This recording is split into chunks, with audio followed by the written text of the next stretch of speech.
En plein mois d'août, des baigneurs insouciants au bord de la Méditerranée. Une vision presque banale. Sauf que nous sommes à Tyr, dans le sud du Liban, et qu'à quelques kilomètres de là, devant ces collines, des bombes israéliennes tombent tous les jours. Vous la voyez? Hadi Matouk, un jeune Libanais, est venu en famille de Cologne en Allemagne pour le mariage de sa sœur, sans oublier sa paire de jumelles. Il observe la fumée laissée par le dernier bombardement israélien.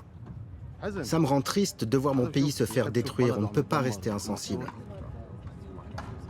Pour Hadi, venir au sud Liban en temps de guerre n'est pas une aberration. C'est surtout pour lui une question de principe. Bien sûr, ce n'est pas normal. Vous vous rendez compte qu'on entend les bombardements alors qu'on est là à bronzer? Ça n'arriverait dans aucun autre pays. Mais nous, les Libanais, on vient quand même parce qu'on est courageux. Hadi fait partie de la clientèle du Cloud 59, le bar-restaurant de Dalia Farhan. 13. Malgré les guerres à répétition, le lieu est resté ouvert chaque été, par principe, mais également par nécessité. En restant ouvert, on montre qu'on est fort. On reprend le peu de pouvoir qu'il nous reste, celui de continuer, de persister, de vivre. C'est également notre gagne-pain. Plusieurs familles de mon équipe dépendent de ce lieu pour vivre. La ville de Tyr a été durement touchée par les bombardements israéliens entre mars et juin 2026. 27 immeubles ont été réduits en poussière. Le maire adjoint de la ville vient à nous montrer l'ampleur des dégâts. Là, on passe devant un ensemble de 6 immeubles détruits en une seule frappe. Il y a eu 30 morts et environ 70 blessés. La municipalité s'occupe notamment de déblayer les gravats, comme cet immeuble de 11 étages dont il ne reste plus qu'un tas de ruines. Il faut sécuriser le périmètre. Des débris peuvent tomber sur les gens dans la rue. La reconstruction, elle, n'est pas à l'ordre du jour. L'État libanais, en ruine depuis la crise financière de 2019, n'a pas les moyens d'un tel projet. La reconstruction devrait se faire grâce à des dons et un soutien des pays arabes et occidentaux. Mais à ce jour, les aides sont absentes et on ne sait pas quand elles vont arriver. Dans le centre-ville, la vie reprend, mais au ralenti. Certains commerçants n'ont pas attendu les aides et ont reconstruit à leurs propres frais, comme Haïdar Bahar, propriétaire de cette boulangerie dans un quartier durement touché. Une galette fromage saucisse. Ce n'est pas la première fois que Haïdar doit reconstruire sa boulangerie au gré des conflits meurtriers entre Israël et le Hezbollah.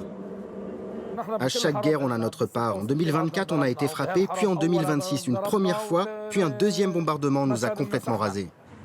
Autrefois, les habitants du Sud pouvaient compter sur l'aide des puissants partis comme le Hezbollah. Mais avec la destruction de son infrastructure financière par Israël, l'aide s'est tarie. Avant la guerre, il y avait la municipalité de Tyr, il y avait aussi le Hezbollah qui couvrait beaucoup de frais, ainsi que le mouvement Amal qui aidait.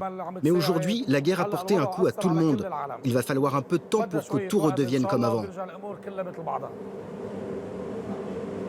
Mais pour d'autres Libanais, l'attente est sans fin. L'école technique de Tyr accueille 70 familles déplacées des villages frontaliers occupés par Israël, comme celle de Mustafa Ahmed. Salut tout le monde. À 68 ans, ce boucher à la retraite vient du village de Beit Lif, à environ 3 km de la frontière, rasé à coups d'explosifs par l'armée israélienne.